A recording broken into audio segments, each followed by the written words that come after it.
Hello friends, last व्हिडिओमध्ये आपण बघितलं अफबाऊ प्रिन्सिपल, जो कशातला पॉइंट होता electrons filling rules in various orbitals. आपण लास्ट व्हिडिओमध्ये बघितलेलं आहे. ऑर्बिटल्स मध्ये इलेक्ट्रॉन फिल करताना आपल्याला 3 रूल फॉलो करावे लागतात. एक आहे अफबाऊ प्रिन्सिपल, दुसरा आहे hunts rule of maximum multiplicity आणि थर्ड आहे पाउलीज एक्सक्लुजन प्रिन्सिपल. यातलं जे पहिलं आहे अफबाऊ प्रिन्सिपल हे लास्ट व्हिडिओमध्ये आपण पाहिलेलं आहे. आज आपण बघणार आहोत Hund's rule of maximum multiplicity. आता बघा, Hund's rule of maximum multiplicity आहे तो कधी अप्लाय करू शकतो आपण, तर filling of electrons into degenerate orbitals. आता Hund's rule of maximum multiplicity जो आहे त्याला नॉर्मली हंट्स रूल पण म्हटलं जातं. जो आपण काय करतो, ऑर्बिटल्स डिजनरेट असतील, एक पेक्षा जास्त ऑर्बिटल्स एकाच एनर्जी लेवलला असतील तर तिथं आपण काय करू शकतो, हंट्स रूल अप्लाय करू शकतो. याचाच अर्थ काय, डिजनरेट ऑर्बिटल्स म्हणजे आपण काय करतो, पी ऑर्बिटल काढतो. याच्यात 3 ऑर्बिटल्स असतात. कोणकोणते असतात, पी एक्स, पी वाय आणि पी झेड. हे तिन्ही ऑर्बिटल्स काय असतात, ग्राउंड स्टेटला सेम एनर्जी लेवलला असतात. तिघांची ही एनर्जी काय असते, इक्विव्हॅलंट असते, सेम असते.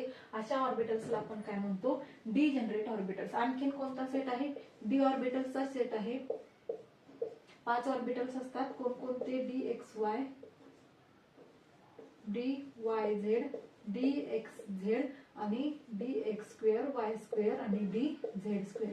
हे 5ही ऑर्बिटल्स काय आहेत, एकमेकांबरोबर डी जनरेट आहेत. त्या सगळ्यांची एनर्जी काय असणार आहे, सेम असणार आहे. मग असे डी जनरेट ऑर्बिटल्स जेव्हा प्रेझेंट असतील तर तिथं आपण काय करू शकतो, इलेक्ट्रॉन्स फिल करण्यासाठी hunts rule of maximum multiplicity आपण यूज करू शकतो. स्टेटमेंट काय आहे बघा, when several degenerate orbitals are available, म्हणजे p ऑर्बिटल असेल किंवा d ऑर्बिटल असेल, पुढे f ऑर्बिटल पण असू शकतं. Then all such orbitals are singly filled with electrons having parallel spins. Then their pairing takes place with electrons or opposite spin. म्हणजे काय, जोपर्यंत सेव्हरल ऑर्बिटल्स आहेत ज्या काय एकमेकांबरोबर डिजनरेट आहेत तोपर्यंत इलेक्ट्रॉन्स काय करतात, सिंगली फिल होतात. त्या ऑर्बिटल्स मध्ये काय होतात म्हणून सांगितलं आपण, सिंगली फिल होतात. जोपर्यंत त्यांना सिंगल फिल होण्यापर्यंत जागा आहे, होण्यासाठी जागा आहे, तोपर्यंत ते सिंगली फिल होतात आणि त्याच्यानंतर ते काय करतात, पेअरिंग करतात राहिलेले एक एक इलेक्ट्रॉन बरोबर आणि काय करतात, तिथं अपोजिट स्पिन दाखवतात. आपण बघितलेलं असेल, आपण जर एस ऑर्बिटल काढलं तर त्याच्यात आपण एक इलेक्ट्रॉन अपवर्ड स्पिनचा लिहितो, दुसरा काय करतो, डाऊनवर्ड स्पिनचा. एकाचा स्पिन असतो +1/2, दुसऱ्याचा स्पिन असतो -1/2. अशा इलेक्ट्रॉन्सला आपण काय म्हणतो, पेअर्ड इलेक्ट्रॉन्स. आणि एक सिंगल असेल त्याला आपण काय म्हणतो, अनपेअर्ड इलेक्ट्रॉन. ठीक आहे, अनपेअर्ड इलेक्ट्रॉन. मग आपण आपल्या स्टेटमेंट मध्ये काय सांगतोय, जोपर्यंत ऑर्बिटल्स काय आहेत, वेकंट आहेत, ज्या डिजनरेट ऑर्बिटल्स आहेत, तोपर्यंत इलेक्ट्रॉन काय करेल, सिंगली फिल होईल एका स्पिननी आणि नंतर काय होईल, त्याचं पेअरिंग व्हायला स्टार्ट होईल. जर सिंगल जागा राहिलेली नसेल तर तो काय करेल, जिथं सिंगल ऑक्युपाय असेल तिथे काय करेल, नंतर सिंगल असलेल्या ठिकाणी पेअरिंग करायला चालू करेल नवीन येणारा इलेक्ट्रॉन. आणि तो पण कसा असेल, अपोजिट स्पिनचा असेल. सेम स्पिन मध्ये आपल्याला इलेक्ट्रॉन दिसणार नाही, दिसेल कसा, अपोजिट स्पिनचा.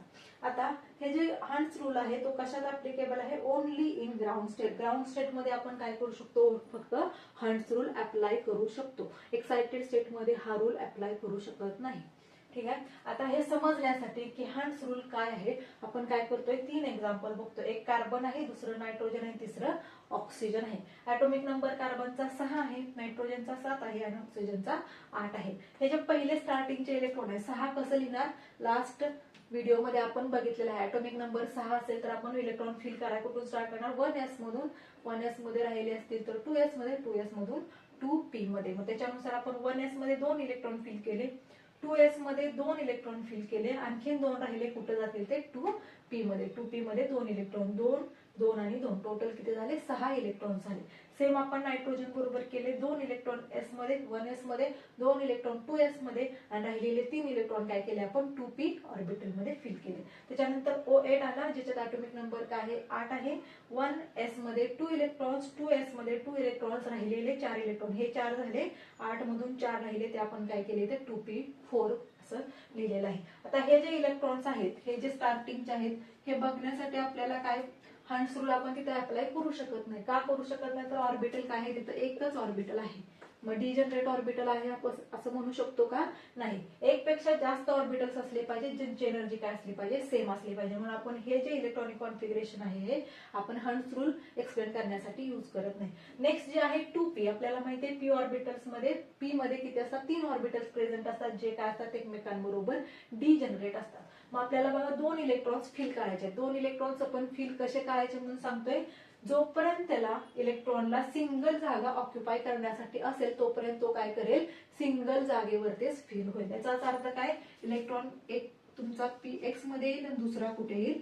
py मध्ये येईल. मी काय सांगते बघा, px मध्ये येईल आणि py मध्ये येईल.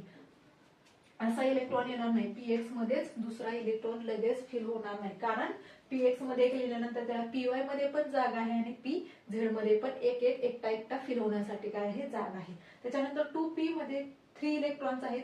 ते कसे फिल होतील? एक इलेक्ट्रॉन px मध्ये, दुसरा इलेक्ट्रॉन py मध्ये, तिसरा इलेक्ट्रॉन pz मध्ये. का झाले असं? कारण z मध्ये आणखीन इलेक्ट्रॉन फिल करायला एक जागा आहे. समजते? तीनही ऑर्बिटल्सला काय झाले? सेम सेम सेम इलेक्ट्रॉनचं डिस्ट्रीब्युशन झालेलं आहे. नेक्स्ट बघा 2p मध्ये 4 इलेक्ट्रॉन्स आहेत. आता काय होईल?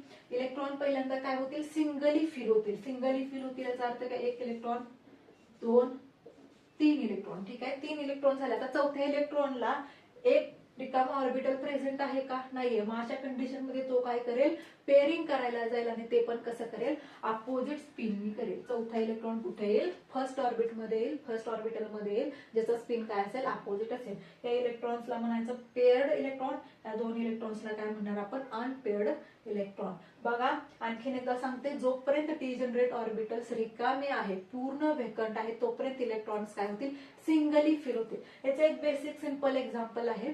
आपण जर बसमध्ये चढलो, आपल्याला बस पूर्ण रिकामी दिसली तर आपण काय करतो? आपल्या चॉईसची सीट घेतो. मग जसे पॅसेंजर इन्क्रीज होत जातील ते काय करतात? विंडो सीट काय करतात? कॅप्चर करतात आणि विंडो सीटला जाऊन बसतात.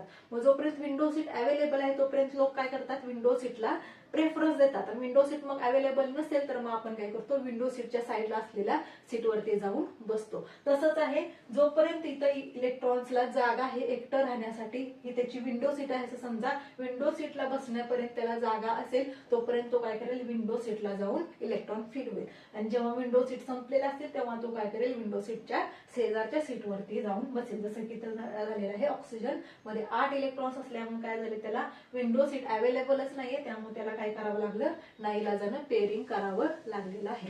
हा काय होता आपला हंट्स रूल. आता याच्यात काय सांगितलेलं आहे? मॅक्झिमम मल्टिप्लिसिटी सांगितले. ठीक आहे, काय लिहिलंय? Hunts rule of maximum multiplicity. Multiplicity म्हणजे काय असतं? अनपेअर्ड इलेक्ट्रॉनचा जो स्पिन येतो तो आपल्याला काय असला पाहिजे? तिथं मॅक्झिमम असला पाहिजे. मॅक्झिमम मल्टिप्लिसिटी म्हणजेच काय? स्पिन काय झाला पाहिजे? मॅक्झिमम झाला पाहिजे. आता इथं इलेक्ट्रॉन्स बघा काउंट करून, 1, 2, 3 इलेक्ट्रॉन्स आहेत. 3 इलेक्ट्रॉनचा स्पिन आपण कसं काढणार? तीनही इलेक्ट्रॉन्स काय आहेत? अपवर्ड डिरेक्शनने आहेत, म्हणून त्याचा स्पिन काढण्यासाठी आपण व्हॅल्यू घेतोय 1/2, जी काय आहे? प्लस वाले आहे. मग 3 इलेक्ट्रॉनचा झाल्यानंतर आपण काय लिहू शकतो? त्याचा 3 ने मल्टिप्लाय करून 3/2. ठीक आहे, 3/2. मग असं काढायचं नसेल तर तुम्ही काय करू शकता? 1/2 प्लस 1/2 प्लस 1/2 किती येतंय? 3/2. हा काय झाला? मॅक्झिमम मल्टिप्लिसिटी झाली. या तीनही कंडिशन मध्ये सगळ्यात जास्त मल्टिप्लिसिटी कोणाची आलेली आहे? N7 ची. का आली आहे? आपल्याला समजेल. ठीक आहे, नेक्स्ट बघा इथला 1/2 प्लस 1/2 किती आला? 1 आला. ठीक आहे, याची तुमचं स्पिनची व्हॅल्यू, एस व्हॅल्यू काय आलेली आहे? 1 आलेली आहे. खालच्याची काय आलेली आहे? 3/2 आले. लास्ट तुम्ही काढायला गेला तर काय येईल बघा? 1/2 मायनस 1/2 प्लस 1/2 प्लस 1/2. आता ही मायनस 1/2 कुणाच्या? ह्या डाऊनवर्ड इलेक्ट्रॉनची व्हॅल्यू आहे. बघा, प्लस 1/2 ला मायनस 1/2 कॅन्सल होईल आणि काय होईल? तर व्हॅल्यू काय येईल? 1 येईल. समजतंय? पहिल्या केसमध्ये पण स्पिनची व्हॅल्यू 1 आलेली आहे, दुसऱ्या केसमध्ये पण स्पिनची व्हॅल्यू काय आलेली आहे? 1 आलेली आहे. मग मॅक्झिमम कुठं दिसते आपल्याला? 3/2. 3/2 म्हणजे किती येणार आहे? 1 पेक्षा जास्त येणार आहे. काय येतं? 3/2 म्हणजे काय असणार आहे? 1 पॉइंट समथिंग येईल, 1.5 येईल. ठीक आहे, 1.5 म्हणजे 1 पेक्षा ही व्हॅल्यू काय आलेली आहे? आपली जास्त आलेली आहे. म्हणजेच काय म्हणतोय आपण इथं? काय आहे? मॅक्झिमम मल्टिप्लिसिटी आहे. म्हणजे जोपर्यंत इलेक्ट्रॉन्सला पॉसिबिलिटी आहे मॅक्झिमम मल्टिप्लिसिटी मिळवण्याची, तोपर्यंत ते काय करणार? मॅक्झिमम मल्टिप्लिसिटी मिळवण्यासाठी प्रयत्न करते. आणि ज्यावेळी त्यांना अशी कंडिशन दिसत नाही की आपल्याला मल्टिप्लिसिटी जास्त ठेवता येईल किंवा पेअरिंग न करता फिल होता येईल, त्यावेळी इलेक्ट्रॉन काय करतात, पेअरिंग करतात.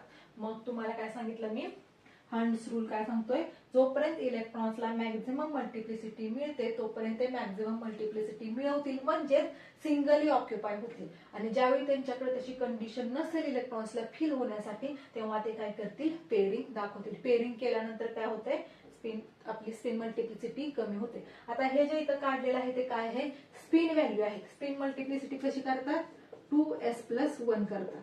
ठीक आहे, 2s+1 करतात. ऑब्व्हियसली मग एस ची व्हॅल्यू जशी इन्क्रीज होत जाईल तसं काय होतं, स्पिन मल्टिप्लिसिटीची व्हॅल्यू पण काय होत जाते, इन्क्रीज होत जाते. म्हणून मी तुम्हाला काय सांगितलं, अशी कंडिशन जिथं काय होतात, स्पिन मल्टिप्लिसिटी जास्त राहते, ते काय असणार आहे आपल्यासाठी, हंट्स रूलने आपण फॉलो केलेलं काय असणार आहे, हाफ फिल्ड ऑर्बिटल आहे. बघा पी मध्ये किती इलेक्ट्रॉन्स फिल करू शकतो आपण, पी ऑर्बिटल जर घेतलं तर टोटल आपण इलेक्ट्रॉन्स किती फिल करू शकतो, पी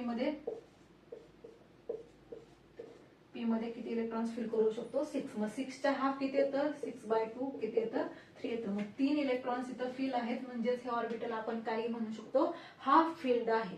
मग आपण खाली लिहिलेलं आहे, special stability of half filled and completely filled orbitals. Hunts rule काय सांगतो आपल्याला, कशामुळं हे जे हाफ फिल्ड ऑर्बिटल्स आहेत आणि कम्प्लिटली फिल्ड ऑर्बिटल्स आहेत हे काय आहेत, जास्त स्टेबल का आहेत, तर काय होतं, त्यांना काय मिळते, तिथं मॅक्झिमम मल्टिप्लिसिटी भेटते. समजतंय का, बघा काय सांगितलं मी, हाफ फिल्ड ऑर्बिटल असेल आणि कम्प्लिटली फिल्ड म्हणजे काय, हे आलं कम्प्लिटली फिल्ड ऑर्बिटल, आणि आपण काय म्हणते हाफ फिल्ड ऑर्बिटल असेल तर तिथं काय होईल, मॅक्झिमम मल्टिप्लिसिटी ऑब्टेन झालेली असेल, किंवा इलेक्ट्रॉनचं डिस्ट्रीब्युशन काय झालेलं असेल, प्रत्येक ऑर्बिटलला सिमेट्रिक राहिलेलं असेल. बघा सिमेट्रिक आहे का, तिन्ही ऑर्बिटल्स मध्ये काय झालं, एक इलेक्ट्रॉन फिल झालेलं आहे, आणि इथं तीनही ऑर्बिटल मध्ये काय आहे, 2 इलेक्ट्रॉन्स आपण काय म्हणतोय, फिल झालेले आहेत. म्हणजे ह्या ऑर्बिटल मध्ये एक इलेक्ट्रॉन आहे, इथं काय आहे, 2 इलेक्ट्रॉन आहेत. म्हणून आपण काय सांगतोय, हंट्स रूल आपल्याला काय सांगतो, जे ऑर्बिटल्स कम्प्लिटली फिल्ड आहेत आणि जे एक्झॅक्टली हाफ फिल्ड आहे त्यांची स्टॅबिलिटी काय असते, बाकीच्या इलेक्ट्रॉनिक कॉन्फिगरेशन पेक्षा